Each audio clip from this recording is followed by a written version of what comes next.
አላሁ ጀለ ፊዑላ ቁርአን ላይ የሰው ልጆች እችን ምድር ከተለዩ በኋላ ወደ ዱንያ አማትረው የሚመኙትን ምኞት ቁርአን ላይ ዘገበልን። ተጠንቀቁ፣ መጣችሁ ከምትመኙ ሰርታችሁ ሊለን ቁርአን ውስጥ ዘገበ። የመጀመሪያው ምኞት ይሄ ነው። መጥፎ ጓደኛ ያለ የህይወት አቅጣጫን ያሳቱ፣ መስመርን ያሳጡት፣ ከቀጥተኛ መንገድ ያሳቱት ጓደኞች የነበረው ሰው በሥራ የሚገናኛቸው፣ በትምህርት የሚገናኛቸው፣ በህይወት የሚገናኛቸው ሊሆኑ ይችላል።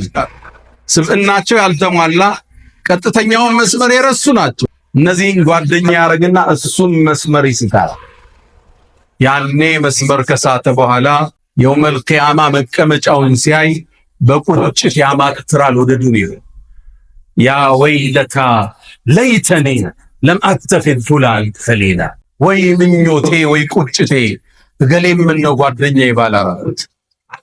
ወማ አضለና ኢላ ልሙጅሪሙን፣ መስመር ያሳቱን እነዛ አመፀኞች እንጂ ሌላ ናቸው ይባባላሉ። ፈማ ለና ሚን ሻፊዒን ወላ ሰዲቅን ሐሚም፣ አላህ ዘንድ የሚያማልድ ጓደኛ ያጣሉ።